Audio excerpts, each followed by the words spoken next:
बाबा good morning. अरे मधु good morning. कसं वाटतंय? बरं वाटतंय आता. Very good very good. काय तुम्हाला कधी असं आजारी बघायची सवय नाही ना? बरं का, मी तसा फारसा कधीच आजारी पडायचो नाही. चांगलं आहे की नाही? पण लहानपणी जर यदा कदाचित पडलोच आजारी तर पार्वती वहिनी माझ्या उशाशी बसून असायची. माझी खूप काळजी घ्यायची. काल मला पार्वती वहिनीची खूप आठवण आली. त्यावेळी औषधं होती, पण हल्ली सारखी झटपट आराम देणारी औषधं त्वरित उपलब्ध नसायची. अपार मायेनं काळजी घेणं हेच लवकरात लवकर बरं होण्याचं औषध ठरायचं. आणि म्हणूनच शास्त्री घराण्यात कुणीही प्रदीर्घ काळ आजारी पडल्याचं माझ्या स्मरणात नाही. चांगलं की. आता फ्रेश वाटतंय ना? अगदी. झोप निवांत लागली की नाही? छान झोप लागली. That's very good. मी एकदा मध्ये येऊन गेलो. मला राहवत नव्हतं तुम्हाला पाहिल्याशिवाय, पण तुम्हाला शांत झोप लागली होती. डिस्टर्ब नाही केलं मग. बरं का मधु, काल मला जी शांत झोप लागली ती औषधामुळं नव्हे, पार्वती वहिनी माझ्या उशाशी बसली होती, माझी काळजी घेत होती. तू विश्वास ठेव अगर ठेवू नकोस, पण त्यामुळेच मी ठणठणीत बरा आहे. तसेच बरे राहा.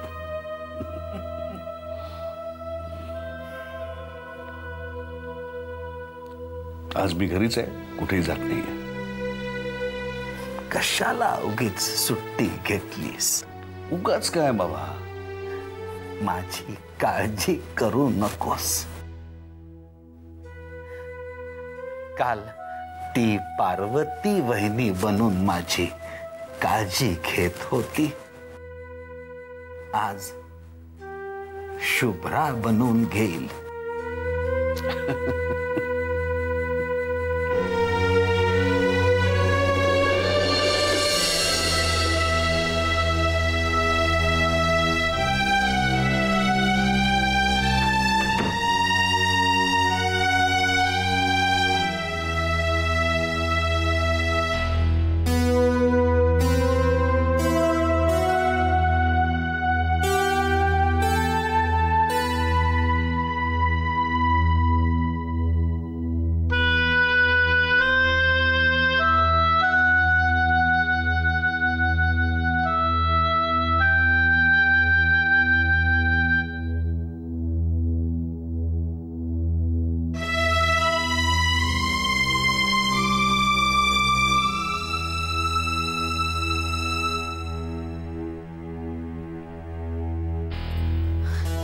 आलात?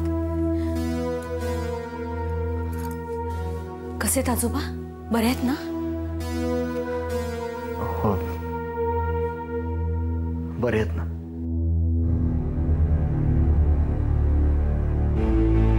काय झालं? तुम्ही असे गप्प का आहात?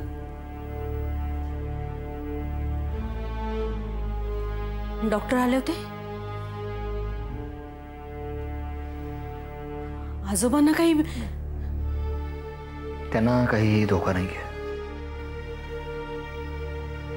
मग सांगा ना काय झालंय?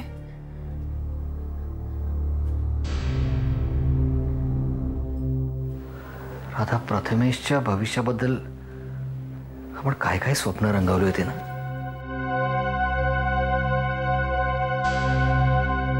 पण ती खरी ठरूच द्यायची नाहीत असंच बहुतेक नियतीच्या मनात दिसतंय. म्हणजे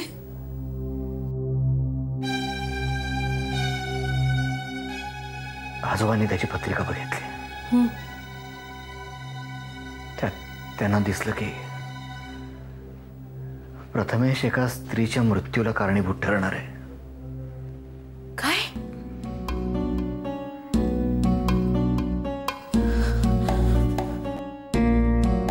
काय म्हणालात? आजोबांनी प्रथमेशची पत्रिका बघितली.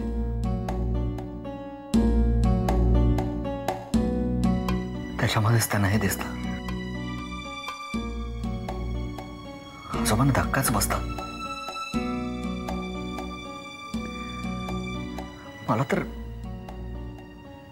काही सुचतच नाही राधा.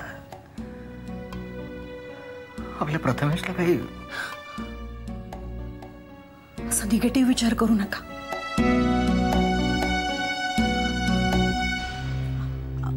आजोबा काय म्हणाले? प्रथमेश एका स्त्रीच्या मृत्यूला कारणीभूत ठरेल. हो ना, कारणीभूत ठरेल म्हणजे याचा अर्थ असा नाही की प्रथमेश कोणाचा तरी खून करेल. आणि कारण काहीही असू शकतात. मी तुम्हाला खात्री देते, प्रथमेशच्या हातून असं चुकीचं काहीही घडणार नाही. आणि सगळे निष्कर्ष आत्ताच काढायची गरज आहे का?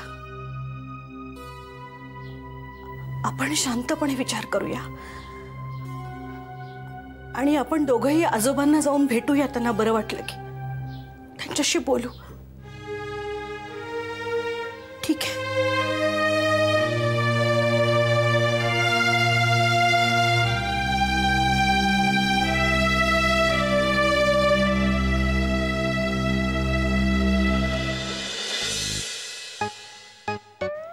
हे काय आता नवीनच त्रांगड सुरू झालंय देव जाणे. या प्रथमेश बद्दल ऐकल्यापासून काही सुचत नाहीये बाई.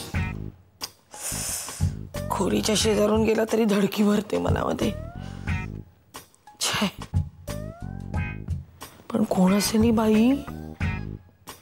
कुठल्या बाईच्या मागे लागला हा प्रथमेश? बापरे. हा, पण मी कशाला घाबरतेय? मला तर काही होणार नाहीये ना. नाही, मला कशाला काय करेल तो? सुलेखा सांगत होती की प्रिया ते सुपर नॅचरल पॉवरचा अभ्यास करते. तीच तर काही करणार नसेल ना.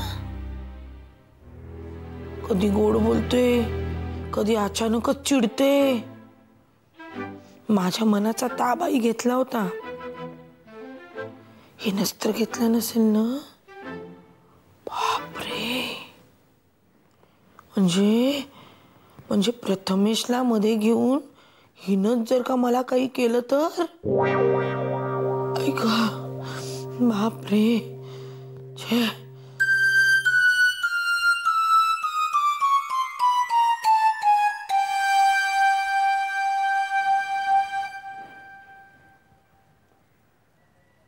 कुसुमात्या, होय एवढी काय दचकतेस? अगं आता तू अचानक आल्यानंतर काय दचकणार नाही का? हो हो. आणि तू काय जॉब करतेस? जपाची काय माळ उगाचच घेतात का हातात? पण कॉन्सन्ट्रेशन होतंय का तुझं? नाही वाटत नाहीये तसं. त्याच्यासाठीच करतात ना जॉब. कुसुमात्या, हे बघ, तुझ्या मनातले सगळे विचार आधी बाहेर काढ बरं. हा, आता जॉब सुद्धा कसा करायचा ते तू शिकवणार आहेस का मला? हा, सगळं शिकवायला लागलीस वाटतं मला तू. अगं अशी काय कर? मी जातेच कशी आता, मी जातेच. अगं थांब ना सगळं कुसुमात्या. शिकव मला. जॉब कसा करायचा, कसं करायचं सगळं शिकव मला तू आता. अशी काय?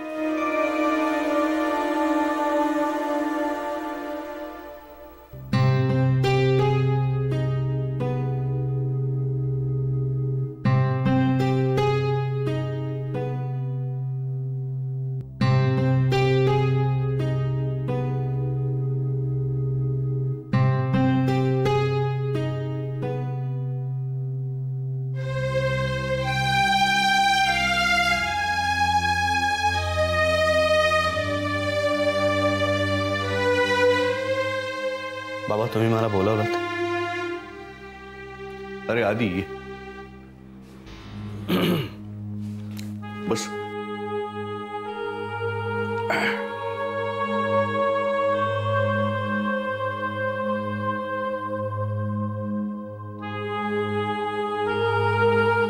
काल आई बोलली माझ्याशी. मला तुला एवढंच सांगायचंय, कुठल्याही गोष्टीचं अवाजवी टेन्शन घेऊ नकोस.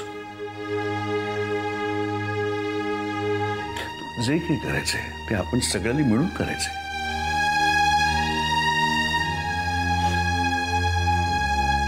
काय झालंय?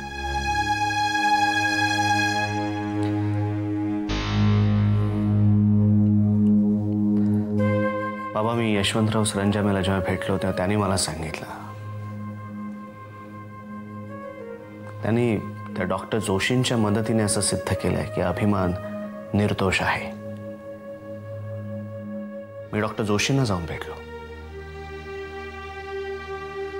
त्यांचं असं म्हणणं आहे की त्यांच्या ट्रीटमेंट खाली कुठलाही पेशंट खोटं बोलू शकत नाही.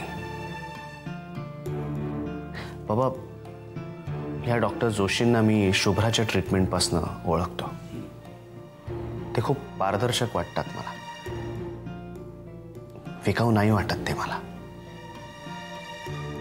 त्यांनी मला असं सांगितलं की त्यांनी त्या पेशंटच्या मनावर खोटं जरी बिंबवण्याचा प्रयत्न केला ना तरी तो पेशंट खरंच बोलतो.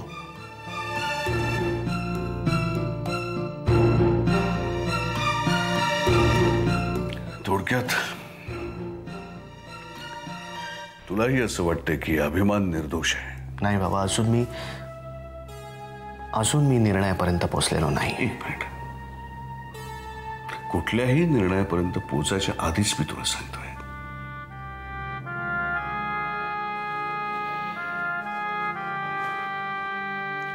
ठीक आहे?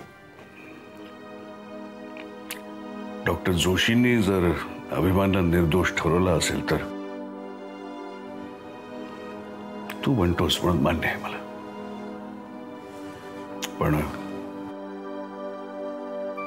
या सरंजामेवरती माझा विश्वास नाही. नीच माणूस आहे तो.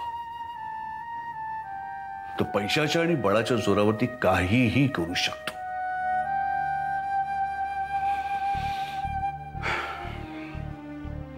मला एक गोष्ट कळत नाहीये.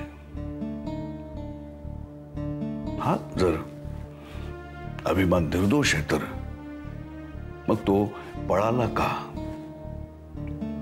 मान्य आहे मला, तो पळाला नाही, त्याला पळवून लावलं गेलं, मान्य आहे. त्या सरंजामेने तुला कधी सांगितलं की अभिमान कुठे आहे? किंवा तुझी आणि त्याची प्रत्यक्ष भेट घडवून दिली? नाही दिली.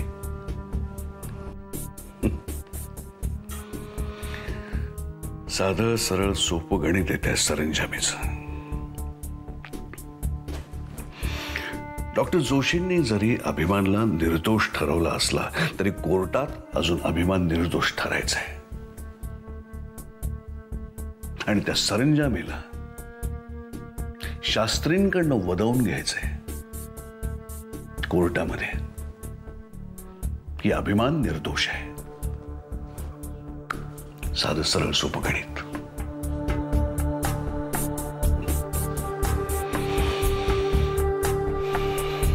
ठीक आहे, मला तुला एवढंच सांगायचंय की तुझं जे काही काम चालू आहे, जे कार्य चालू आहे ते चालू ठेवायचं. त्या सरंजामेवरती विश्वास ठेवून ते थांबवायचं नाही.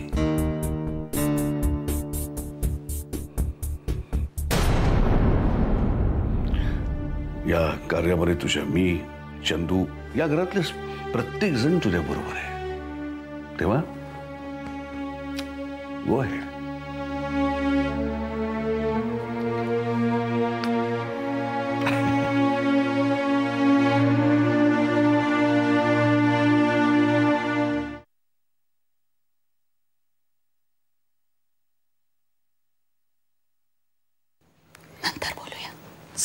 बाहुली, अरे आजोबा तुम्ही जागे आहात?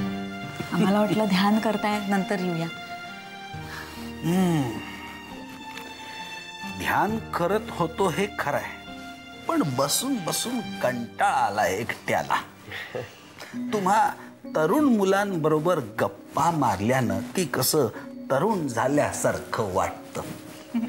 आजोबा एक सांगू का, जर तरुणपणाला वयाचं परिमाण नसेल ना, तर या सगळ्या कसोटीमध्ये तुम्हीच जिंकाल.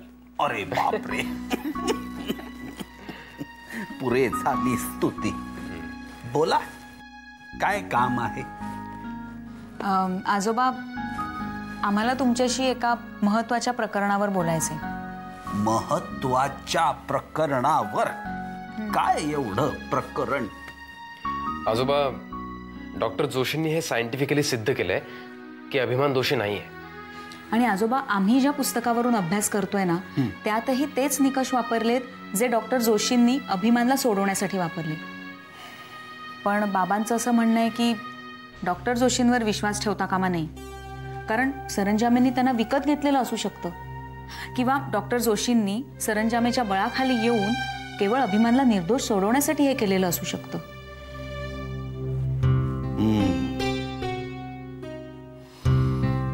म्हणजे थोडक्यात काय तर काहीतरी सुवर्ण मध्य काढायचा आहे. मधुला असं पटवून द्यायचं की अभिमान बद्दल आपल्याला सहानुभूती वाटत नाहीये, पण त्याच वेळी त्याला रागाच्या भरात दोषी सिद्ध करणं हेही चुकीचंच ठरेल. बरोबर? आजोबा, पण काकांचं सगळ्यांना माहिती आहे. म्हणजे आधी सरंजामेंना भेटायला गेला तर त्यांनी आकाश पाताळ एक केलं, आणि इथे आपण कठीण आहे, कठीण आहे, पण अशक्य नाहीये. खरंच? खरंय. बाहुली, मधुला काही गोष्टी उशिरा पटतात, पण आपण जर लॉजिकली पटवून दिलं ना, तर त्या नक्की पटतात. पण आजोबा, पटवून कोण देणार? पटवून कोण देणार?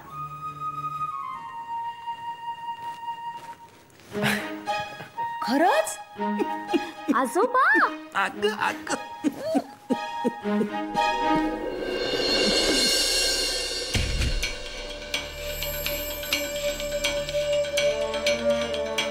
काल घरात आजोबा चक्कर येऊन पडले.